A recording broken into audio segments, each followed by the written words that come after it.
everyone. It is Dr. Shanice Cameron. Welcome to the Her Guided Evolution podcast. Today, I'm joined by a special guest, Michelle West.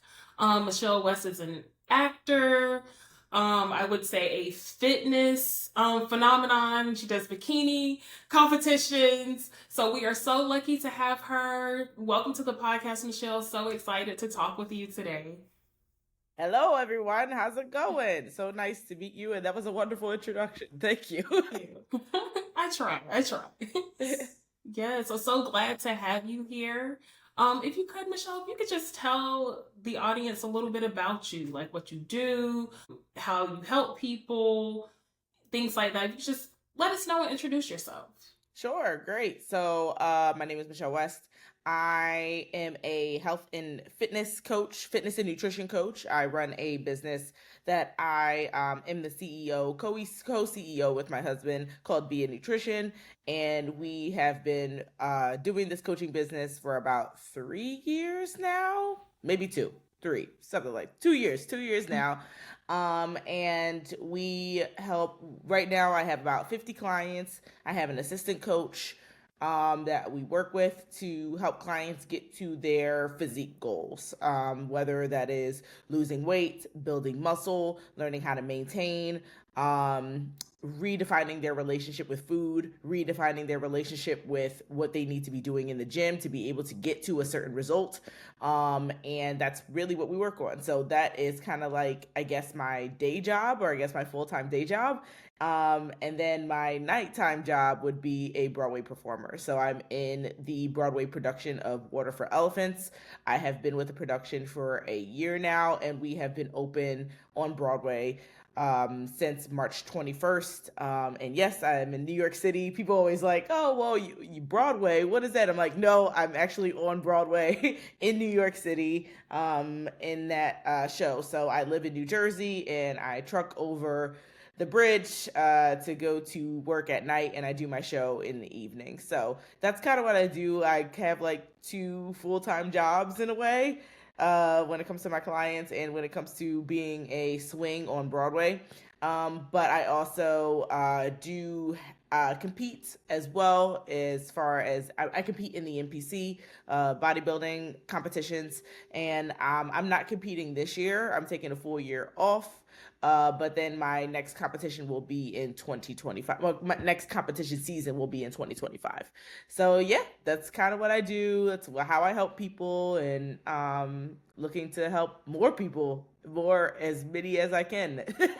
That is awesome. Thank you for sharing that, because part of what we talk about on the podcast a lot is self-care, and we think about self-care as multidimensional. Yes. So one of the things that I really appreciated about your story and what you do is that, one, you kind of prompt us to think about the physical aspects of self-care, be it fitness, be it what we're eating. It sounds like you even get into a little bit of like the mental/emotional aspects of self-care when you start talking about people's relationship with food, as well as creative self-care as a dimension of self-care that I think is often very underrated. Sure. So I'm so excited to hear more about your journey and just kind of talk about some of your experiences, kind of like through the lens of self-care, be it mental, physical, creative. So I'm really excited to talk to you today.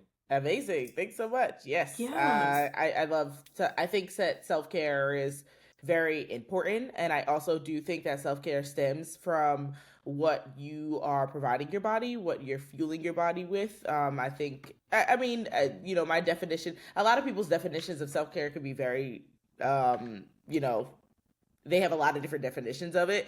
And I feel as though that the self-care, how you take care of yourself, does come from within first. You do have to treat your body well from the inside out.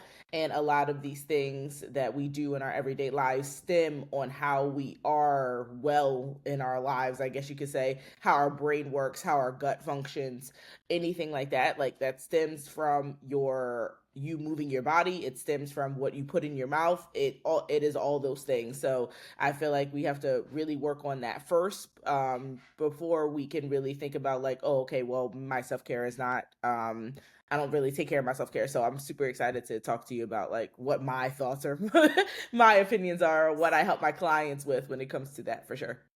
Yeah. So, have you always been into like health and wellness? Could you tell us a little bit about your journey, Yeah. kind of into this space and what that looks like, and perhaps going back to your childhood, if that is where where your love for this industry or fitness and wellness began? Sure.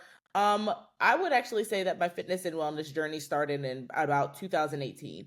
I was always, I grew up as a dancer. I've been a dancer all my life. My mom will say that when I was born with my foot over my head. Like I was always a mover.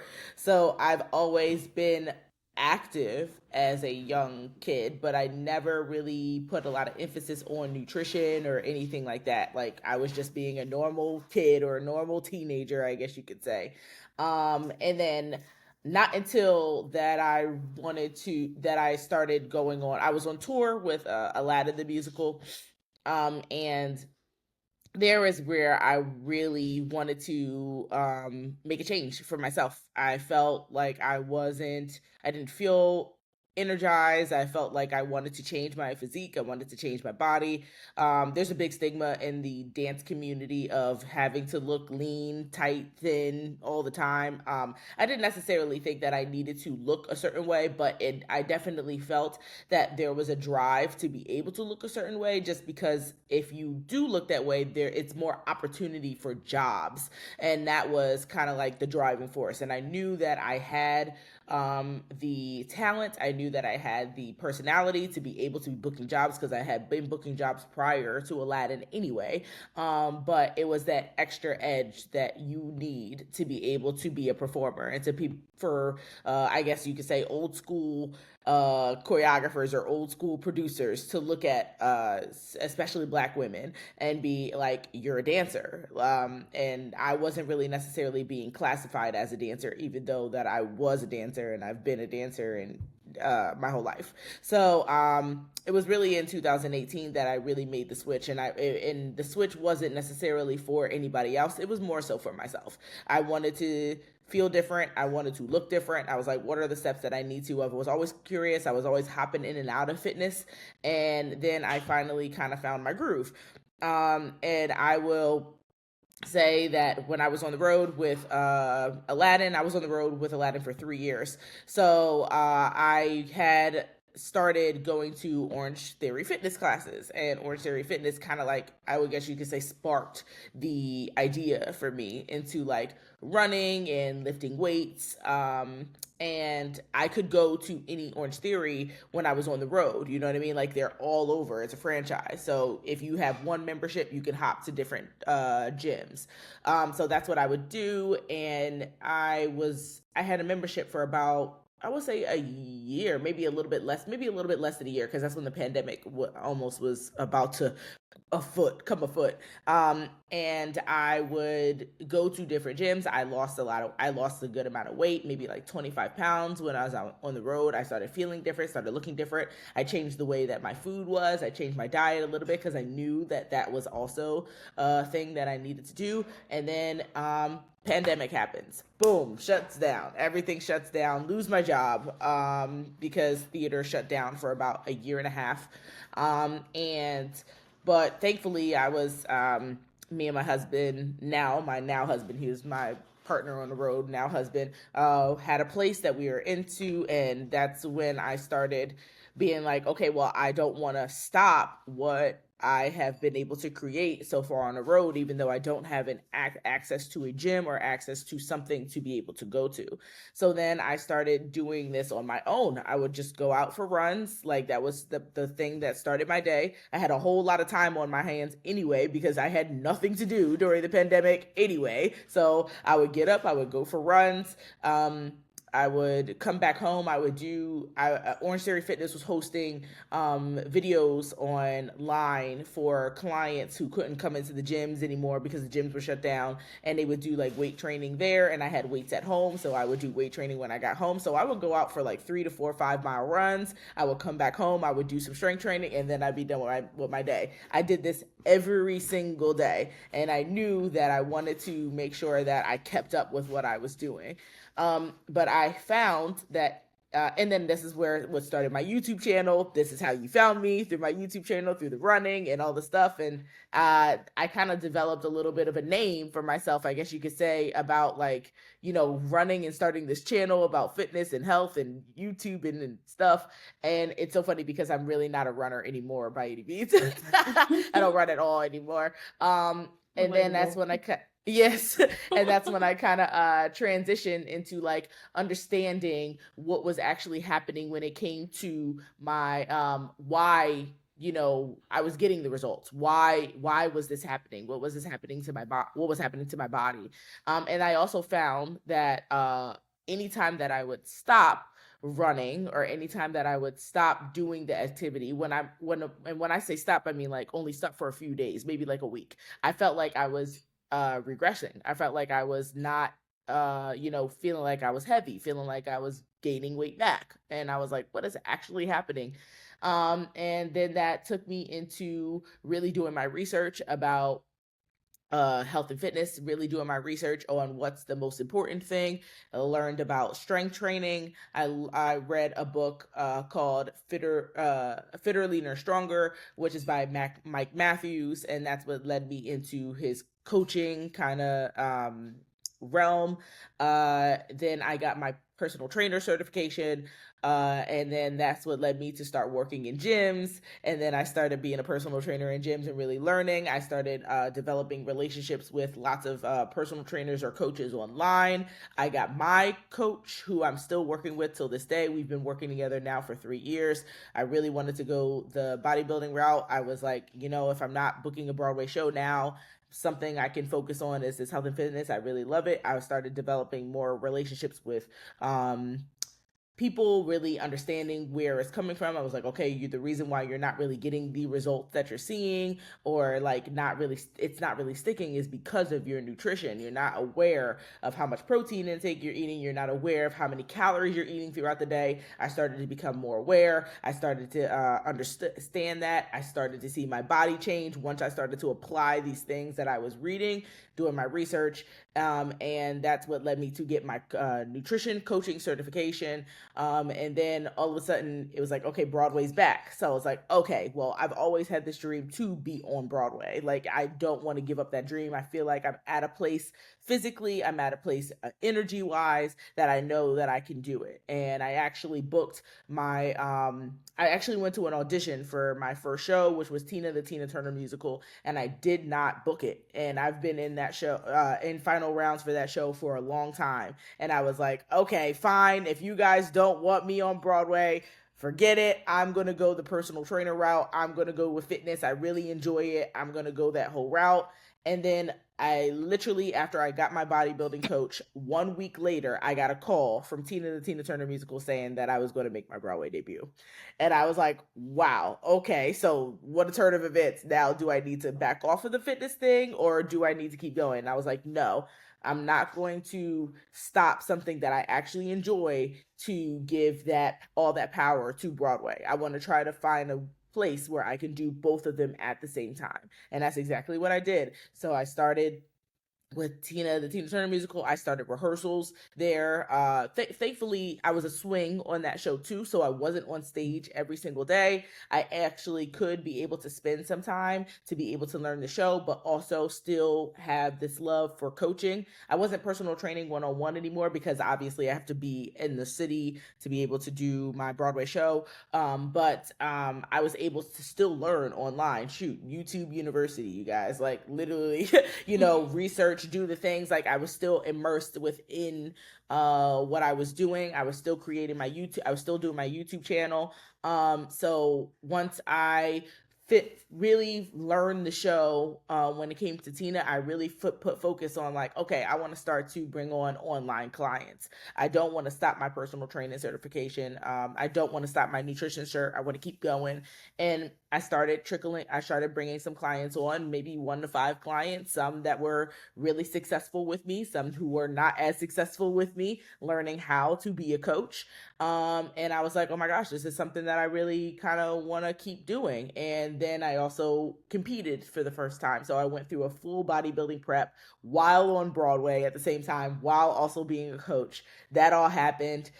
Tina closed in August of 2021, which was literally the perfect time for it to close because then I could focus more energy on coaching and my bodybuilding prep.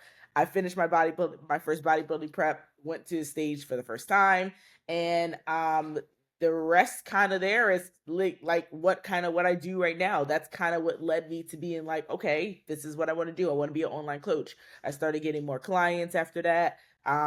Still working with my coach. I went into my second year of bodybuilding prep and kind of redefined my business. Before my business was called Empowered. Now my business is called Bia. So now I'm like full Bia nutrition, and now we have an assistant coach. My husband is the co-CEO with me. We run the business on that way, and now I'm on my second Broadway show, which took a year. Once Tina closed, my second Broadway show happened, and then to be honest, I really didn't want to go into any auditions. I was really trying to make that transition to be like, I'm done with Broadway. I want to focus on coaching. But for some reason, and everybody will tell you this, like I was like, for some reason, I need to go into this audition for Water for Elephants. I don't know why. I don't know what drew me to it, but I was like, I turned down every single audition and I went to that one.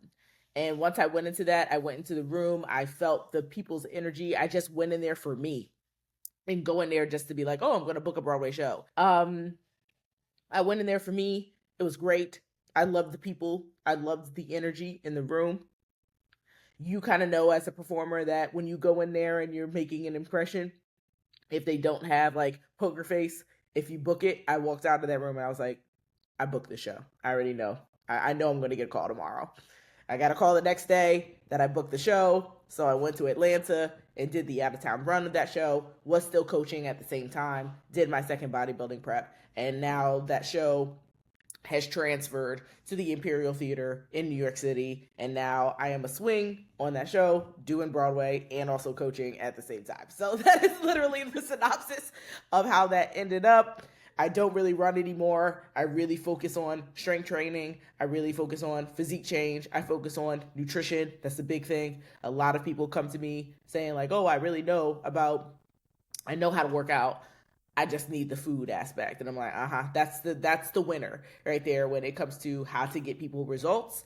I've seen it happen for me. I've seen it happen for clients who have worked with me. And now I know how to navigate it for people who have come on, depending on what where they are. It's always about like where their starting point is and where I take them. So that's pretty much like how I got into it and how I continue to still learn and do research and everything today. It's just like one of those things that I never thought that I would find something that like drives me and fuels me as much as Broadway. But now I actually feel as that this thing is actually driving me and fueling me even more than Broadway. So it's one of the things that I do both. I like kind of juggle both at the same time.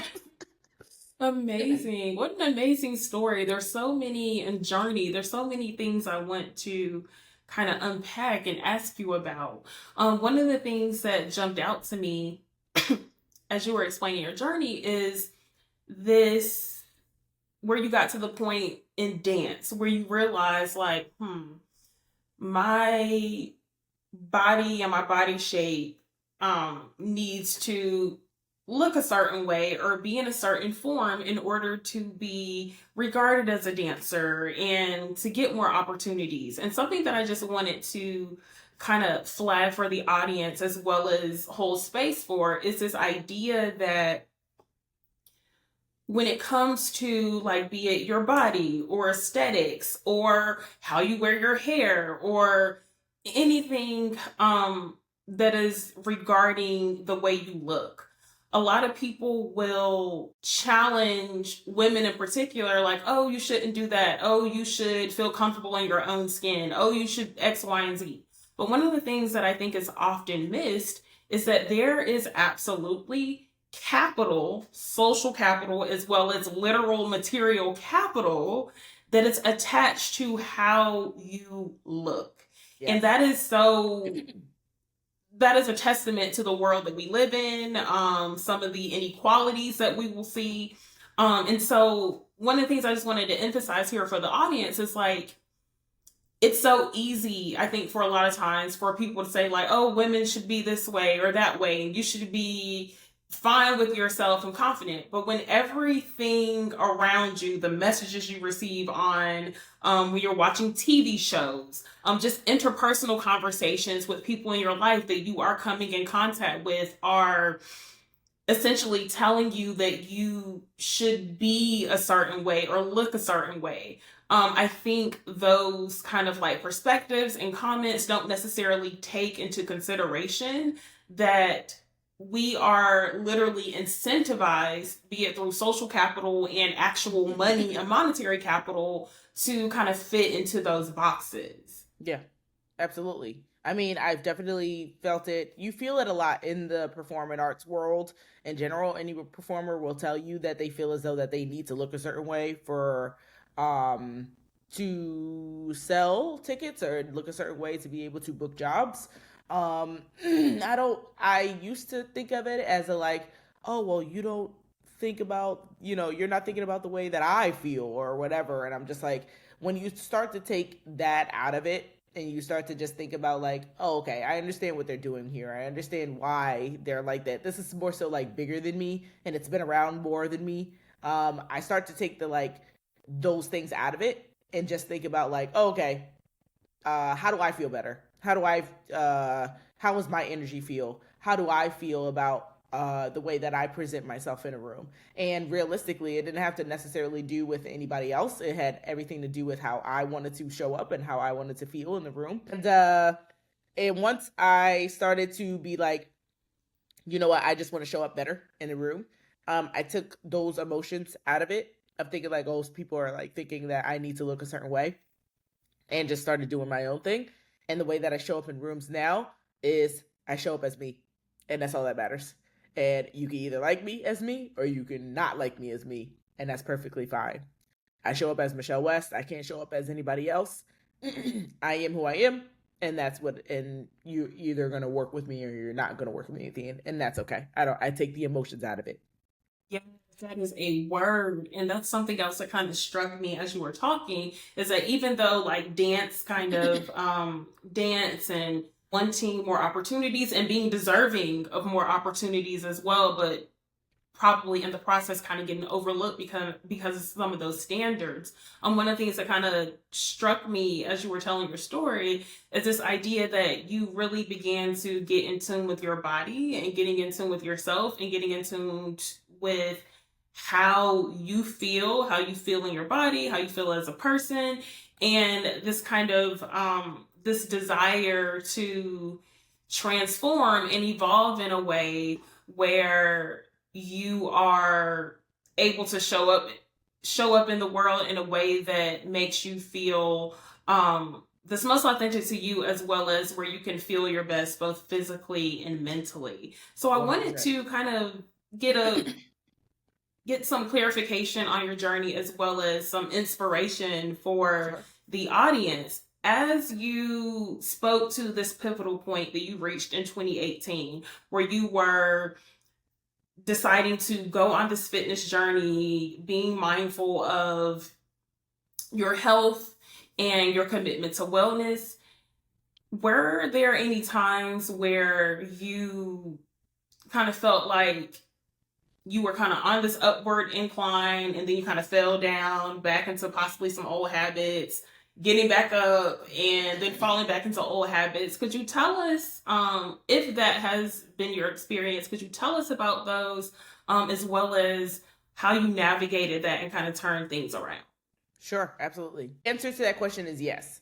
But I want to be very, very clear that I never thought of them as pitfalls.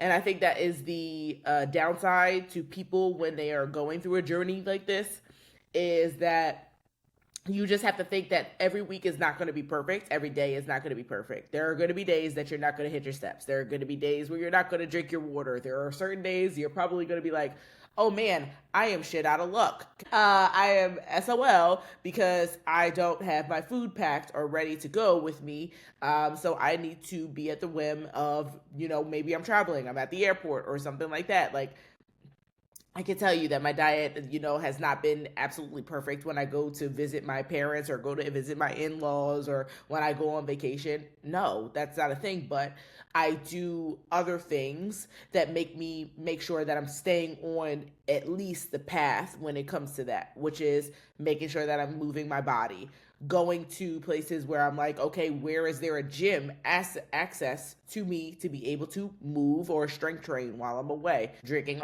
lots of water, staying around people who make me feel motivated or don't, surround myself with friendships or people that make me feel like I'm putting myself down. So there is no, the answer to that is yes. Have I not had perfect weeks? 100%. But I don't think about it as, oh, well, this is a pitfall, because if you think about it as, oh, well, this is a pitfall, then all of a sudden your pitfall starts to keep going down and down and down and down, because you're like, oh, well, I messed up today. Who cares about tomorrow? Or who cares about this moment? Okay, you made one choice. It was one choice. That was your decision. Your decisions and your choices are based off of you. No one else is deciding what you need to do. You can decide if there is a cupcake in front of you. No one's forcing it down your mouth. It's up to you to be able to choose, like, do I want to have this in the moment or do I not want to have it? Is it about this cupcake right now and the memory of, like, oh, the dopamine effect that I'm going to get when I'm eating this cupcake? Or is it about the goal that I have in mind? And it can be either or. And it's not feeling bad about choosing that thing. It's just knowing that your decisions and your choices are based off of what you want when it comes to your goals. And that's all that matters. So as long as you are, and also, like, when I think about fitness as a whole, we think about it as this short-term thing. It was never a short-term thing for me. It was a lifestyle. It's a lifelong thing. It's a lifelong journey. So if you think about the year, we got 365 days in a year, or I think I'm saying that right. I don't know. And you mess up, okay, let's say you mess up 2 days out of that. It's only 2 days. It's really not that serious. You know what I mean? Like, don't put so much pressure on those 2 days and give those 2 days so much emphasis when you got all of these days that you can be successful and you can be on your plan. So I talk to my clients about this all the time. They have off weeks, they have on weeks, they have weeks that they really kill it, they have weeks where they go into a downward spiral, and I'm like, okay, let's think about the things that we can control in this moment, because some of the things we can't. And that's okay. That's called life. We are people. I don't work with robots. I work with people. We all have busy lives. There's a lot of things that we need to deal with every day here in our everyday lives. Some people have children. Some people have full-time jobs. We have relationships, husbands, wives, blah, blah, blah, blah, blah.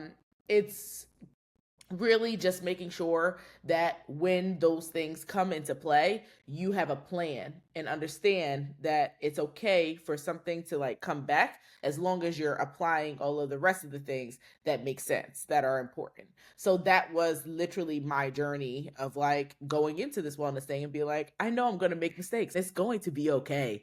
Keep moving forward and keep doing that. And now when I look at those, when I first started till now, I've been on this journey now for 6+ years, and I don't plan on going back. It's a lifestyle. So now it's just like, okay, now I feel way better in my 30s than I did ever in my 20s. And it's a commitment to me that I made to myself. It's a promise that I made to myself that I know that I'm going to stay on this journey for a lifetime, even when I have days where I'm just like, oh man, I got to get it together here. It's just, life is life, and it's okay for life to life. Life is always going to life. It's nothing that we can't, we're not going to sit here and be like, life is not going to life. That's just not real. That's not realistic. So that's more so of my journey. Like, I don't think about the pitfalls. I think about, okay, was I able to accomplish in that day to make me successful, to then go in because that was just one day and the next day is a new day. Yes, come on with the reframing. I really appreciate that because I think that is so powerful because it's so easy, and this is coming from a recovering perfectionist. It is so easy to focus on what we didn't do right, feeling like you got to keep going, and be absolutely perfect. But what you said about not seeing them as pitfalls and just kind of going in with that kind of acceptance, I think that's really important and really helpful for people. And what I kind of take from that is, instead of seeing your fitness or your healthy eating journey as something that's going to have ebbs and flows, it's just more so taking a more of a neutral perspective where you recognize that there's, just like anything else, there's going to be variations. There's going to be variations. And it's funny that we're having this conversation because, like, I am a time management and self-care coach, and I say it all the time to, like, my clients and on the podcast, that, oh, whatever you didn't get done today, that's just today. Set your standards for, like, the bare minimum. So once you've accomplished that, it's not something where you are constantly trying to, like, beat yourself up for not accomplishing everything or being perfect. But interestingly enough, that is something that I kind of struggle with healthy eating. It's like, well, I had those, I eat a vegan diet, but vegan is not, it's not synonymous with, healthy for sure. But Sure. like, for example, like in my Facebook group, for Black moms focusing on mental health and self-care, we're doing like a 6-day healthy eating challenge. That's what the members wanted to do out of, like, Sure. all the choices of the challenges. And I've been doing all right on the challenge, or at least I'd like to say I've been doing all right on the challenge. But I ended up getting a stomach bug like the second day of the challenge, and by the time I started feeling a little bit better, I had ordered some ginger chews because ginger is gonna help you, like, with Sure. nausea and stuff like that. And so next thing I know, I had bodied kind of the bag of ginger chews, and then I felt so like, oh my gosh, like, I'm just falling off the wagon. I'm not, leading in this way that I probably need to. But I think even with preaching myself, like, oh yeah, y'all, we gotta, like, just be mindful of, like, what's in the moment and not necessarily using that as, like, a reason to, like, give up completely. It is Sure. so difficult, I think, particularly if self-criticism is often, like, really loud in your head, like it is often Sure. loud in mine. It's so easy for us to just kind of beat ourselves up for falling short, as well as Right. thinking about it as a pitfall and falling short. And I just love this idea of not seeing it as a pitfall, just something that is kind of, this natural variation Yep. in any journey that you have. Yep, absolutely. Just variation. That's all it is. And remember too, like, if you're not used to doing a healthy eating journey, or you are not used to that, remember, you're going to find that habitual habit will start to come into play. So if you've not broken that habit, you will go back to that habit because that habit is comfortable. So you have to be okay with being uncomfortable to be able to get into change. That's all that is. So I'll tell clients all the time, they're like, oh, I do really great. The first 30 days I'm on it. I don't eat no sugar. I don't eat no chips, da da da. And then all of a sudden I'm like back on the chip train. I'm like, yep, that sounds about right. To, like, you've not gone past that place of being like, are you going to say no to the chips? And that's okay. Like, you gone to that place of being like, you can do it. You are strong enough to say no. But you have to be able to give yourself that time to be like, oh, this is going to be uncomfortable, but I am going to say no. But also, then again, like, there's the diet industry has been known and known to put people through these extremes. And it's like, you have to be extreme. And it's like, no, you don't necessarily need to be extreme. When we think about diet and healthy eating and all of those things, really it's just about making sure that you're fueling your body with non-processed foods, and making sure that you're going to the grocery store and you're getting food that fuels your body, that makes that is, you're making healthy choices when it comes to fueling your body. Nutrient density is what I like to say to my clients, putting yourself in a nutrient surplus, because all of these foods that are out there that are literally chemically engineered for you to be able to eat more of it, you're not going to beat it. It is what it is. Like, they're doing the science. They're ahead of you. They're ahead of the game. Once you pop, the fun don't stop. Do you think that slogan came out of nowhere? No, there's a reason why that slogan is used, right? So again, this is habitual. It's not to feel bad about it, but also you have to understand that you have to be in that, you have to have that strength to be able to say, no, I can say no in this moment. And guess what? I'm not going to die, and nothing's going to happen to me if I say no to this. And what are the other options that I can choose in this moment? Because you usually do have other options. You know what I mean? Or what else is going on in my brain, and what else is going on in my body, of why I'm like making this choice. There's usually a reason. It's habit, or you're not fueled with some type, your body is lacking something. It's telling you that it's lacking something. So that's really all it is. So go have it. You can have some chips. I tell people all the time, you can have some chips. Like, it's fine. Again, it has to make sure, like, the goal, what is the goal in mind, right? What is the goal? So we have to think about that always, about circling back to that. And if you don't if you don't hit the goal one day, that's okay. What's the next day though? It's up to you. Yes. Okay, so for a for anyone who may struggle a bit with like sugar, for example, or kind of, as you said, like making those choices in the moment, could you speak to or give us kind of like some insights, some strategies for how we can one, kind of like break the habit of just like going toward the foods that are going to give us like those false pleasures and dopamine hits? How do we like combat those cravings or those habits, or make choices that align with our long-term goals and our evolution, rather than kind of caving in the moment when we see a ginger chew or a bag of ginger chews? Absolutely. Number one, I would say, usually when your body, and this people don't understand, is that when your body is craving something, it is craving a nutrient. It's not necessarily craving sugar. It's saying to you like, hey, I'm craving some nutrients that you're not providing for me.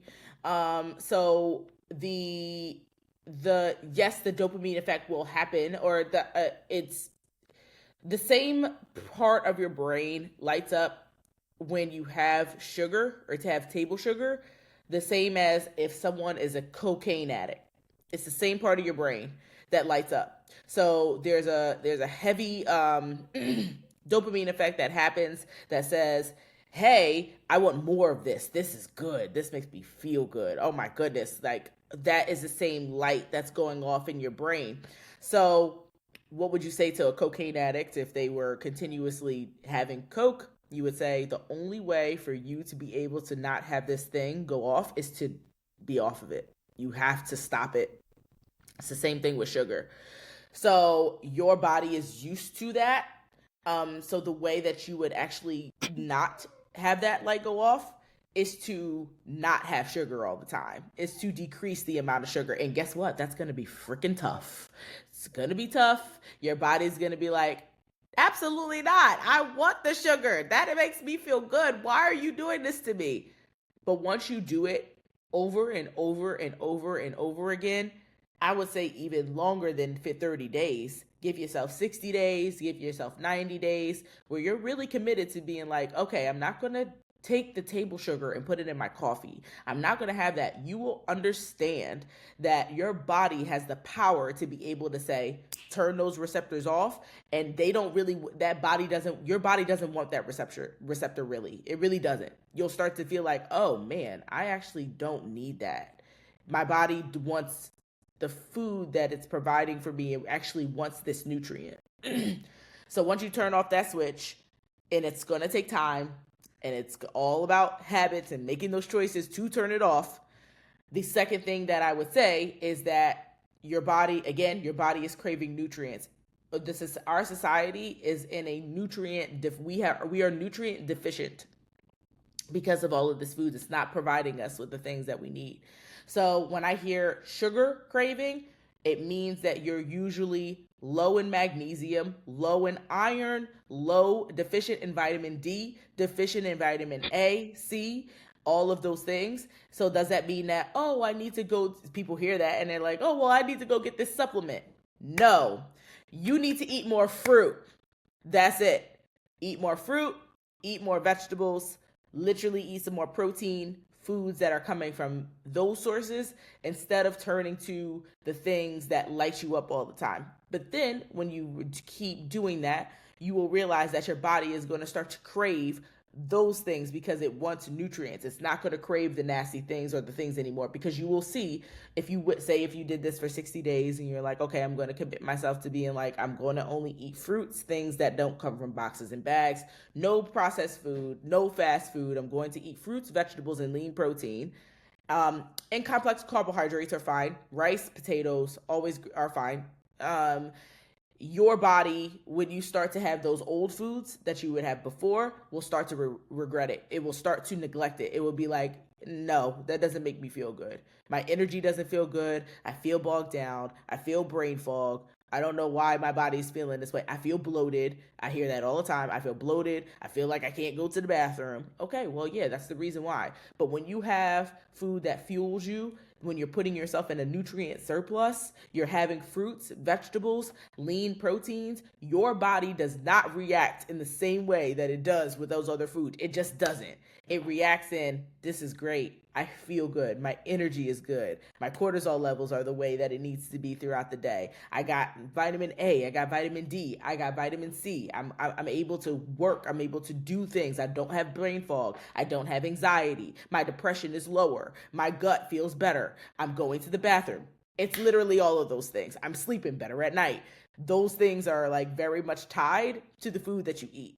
So that would be my first thing, to be like, if people feel as though that they're continuously going on that, you have to remember that it is habitual habit, and also that you need to back off of that, and you need to be like, okay, I'm going to switch my diet to things that are actually going to make me feel good and put myself in a nutrient surplus. If you put yourself in a nutrient surplus, you will see the changes. It will happen. Okay, so it sounds like, based on what you said, is like, if you're trying to break kind of a sugar habit or other things that you may know are foods that are not necessarily the most nutritious, it sounds like we can expect just a little bit of a transition period that is going to 100%. require us to say no, or Correct. just kind of get our body used to not having those foods, and then eventually we'll kind of get to a point where our bodies are saying like, okay, girl, we don't need that. Let me Correct. get some let me get an orange or That an is correct. apple or some spinach or kale. Okay, so that's very inspiring, and Yep. I really appreciate your framing. So particularly, you specialize and work with people over the age of 30, correct? Yes. And with that, I'm wondering, could you speak a little bit to about the differences you've noticed in like clients who are successful with reaching their goals and clients who I don't want to necessarily say not successful, but clients who perhaps when you're working with them, maybe that isn't the right time for them Sure. to reach their goals. Absolutely. The clients that I see who are the most successful are the clients who are obviously checking off their boxes every single day that I'm asking them to do. Like the habits start to become habitual. They're just doing it, and it's like, okay, great. And the clients who are in it for a lifestyle change. I find that people who are coming to me, usually who are just like, well, I just want this body goal, I just want this physique goal, those are not the ones who are very successful. because they expect that this thing is going to happen within the next 1 to 2 months. And when they don't see the change or when they don't see the results, they fall off. The people who I think are like, sure, they might want this body goal, they might want this physique goal, but it's more so that they've come to be because they've hit rock bottom. They feel like trash. Their gut is trash. Their mind is trash. Like they are like, I feel heavy. I feel like I don't feel confident in myself anymore. I look in the mirror. I'm like, what is going on? I don't fit my clothes anymore. Like I need to stop yo-yoing. I keep going on this thing and then I go on this fad and then I stop and then I do it again and then I stop and then I starve myself and then I don't. Those are the people who I feel as though are the most successful because they're in it for longer than 2 months. They're in it for a year plus, and they understand that this is a thing that they need to do over and over and over for weeks and weeks and weeks, and that this is a lifestyle that they want to now inhibit into their lives. And I teach them like, okay, let's learn the basics first. This is what you need to be focused on when it comes to the basics. And then I teach them like, okay, you don't necessarily need to be tracking your food. You don't need to be doing this. I'm teaching them how to kind of get off of that, to like live their lives. What are the choices that you're making out and about so that you can keep this physique, but also keep these energy levels, keep how you're feeling every single day. It's the lifestyle. So those are the clients to me that are the most successful, and the clients who are just looking for this like, oh well, I just want to look like so and so celebrity and stuff like that, or I just want to look like da da da da. Those are people who are not successful because they're actually not in it for themselves. They're in it for like trying to please somebody else or trying to please this thing that is like this idea that they want to. So they have the idea that they want to be this, but actually they don't want to change. The idea is there, but they don't want change. People who are like down and out are the ones that are just like, no, I need this for me. I need to change who I am. That person who I was before, I can't be that person anymore because my health now is in risk. My doctors keep telling me that you need to do something to change. My family deals with Alzheimer's or disease or heart disease or heart attacks or type 2 diabetes and all the stuff. Like they deal with that.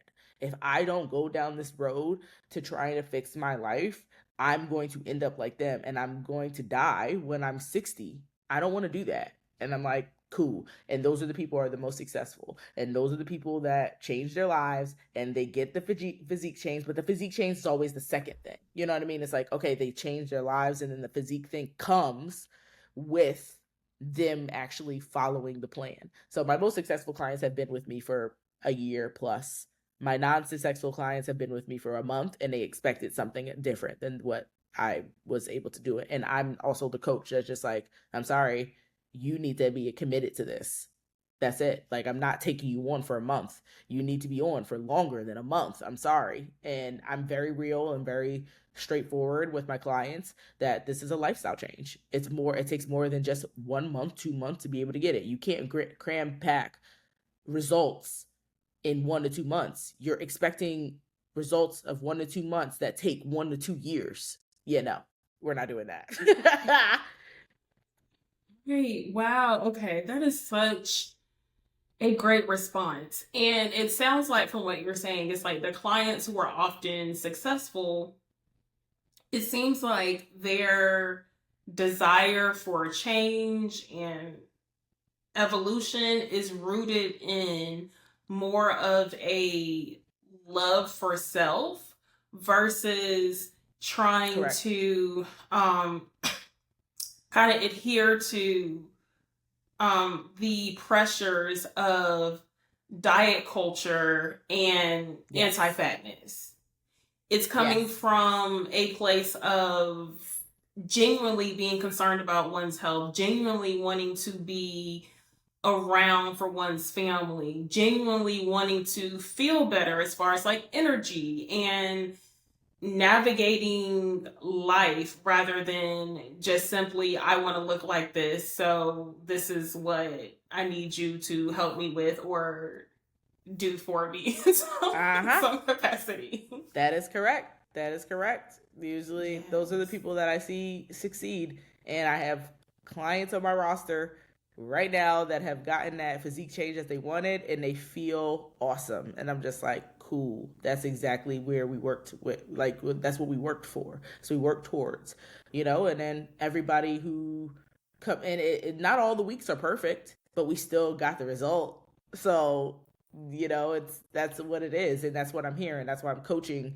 And that's why you check in with me every week to let me know what's going on with your week so that we can ebb and flow and make sure that it works for you. It doesn't need to be extreme. It's literally stuff that everybody can do and everybody can focus on. And I make it very realistic and based off of the client of what they do and how they navigate their lives.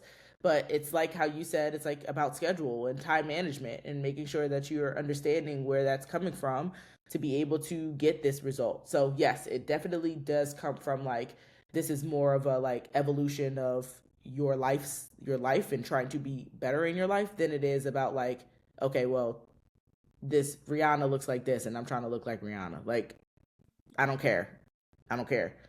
I can make you look like Rihanna 100%. Like, I have the goal. I could do it, but I'm not gonna. That doesn't matter to me. I don't care about that. Yeah, it needs to be grounded and rooted in something deeper. Yeah. It reminds me of a conversation that I had with my therapist. Like, this was a couple years ago, and we were talking about self-care, and she was like, "Okay, did you do the self-care that we talked about last week or da da da?" And I would oftentimes always have some excuse. Oh no, I had to do this. Oh no, the kids were da da da da. And no, I just da da da da. And she said something that really struck me, as well as I think it is important to mention here. She said that if you thought you were worthy of this self-care, then you would be doing those things. And the reason why it reminds me of what you're saying about your clients is thinking about like fitness and healthy eating as a lifestyle change. I think even if someone isn't working with like the tip top like self-esteem, there's still some level of self-awareness and valuing yourself that makes you want to do things that are going to be beneficial for your body instead of approaching fitness and nutrition from a space of lack. Like, what am I'm not looking like this person, so I'm not particularly, in some way, I'm not good enough. Yep. So I think that's something that's really important to highlight, that a lot of this is coming from, it sounds like, this self-love and rooted in this idea of, I want to evolve and I'm on this earth and I'm living and this is an opportunity for me to evolve. And it sounds like holistically, as we think about all the implications of eating well and fitness. So that's so inspiring. Thank you so much, Michelle. And I want to be mindful of your time. And it's like, I could probably talk to you for like 3 or 4 more hours. Sure. I know. And it's like, I just got to the tip of the iceberg. We can always do it again. We can always do it again. I'm happy to come back on and we can really talk about like some of these like, fitness and nutrition tips that we can really like, I can help some of your people, some of your listeners about like, what are the actionable steps now that you need to take? Now that you heard about this for sure. So we'll plan another time. And I'd love to hear more about like your acting journey and all of that. Like, so cool. So yes, I will definitely likely be reaching out again. But can you tell everyone where they can find you, Michelle? And of course, if you're listening to the audio version of the podcast, you can go to the show notes and I'll have all of Michelle's social media and links listed. And if you're watching on YouTube, just check the description box. I will also put it there as well. But let us know where we can find you and learn more about what you do. Great, awesome. Thank you. So you can find me on Instagram. I am at Shelly West, Chelley West, West. And that's where I'm the most active on my Instagram. I also do have a YouTube channel, so you can look me up, Michelle West, on YouTube. My videos will pop up. And I am also on Facebook as well. You would just look me up as Michelle West. But really, I'm on Instagram. That's like my main platform that I am located on, at Shelly West. And you can reach out to me there. I am an open book. I am on my Instagram all the time. And you'll actually be hearing from me if you reach out to me.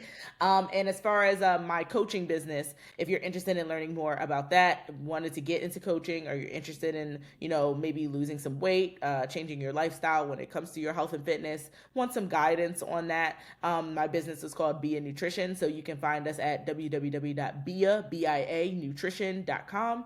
And that's where you'll find all of my information about coaching, information about my results that I've gotten with my clients, and stuff like that. But you can also find that in the link in my bio on my Instagram as well. So either www.bianutrition.com and you can reach out to me there, or at Shelly West on Instagram. Perfect. Well, thank you so much, Michelle. This is a fantastic conversation. I'm sure that the listeners will take a lot from this and a lot of inspiration as well. Love it. Yes, thank you so much, Michelle. This is fantastic. And thank you so much for hanging out with us on the Her Guided Evolution podcast. You're welcome. Thanks so much, and thanks for having me. Thank you.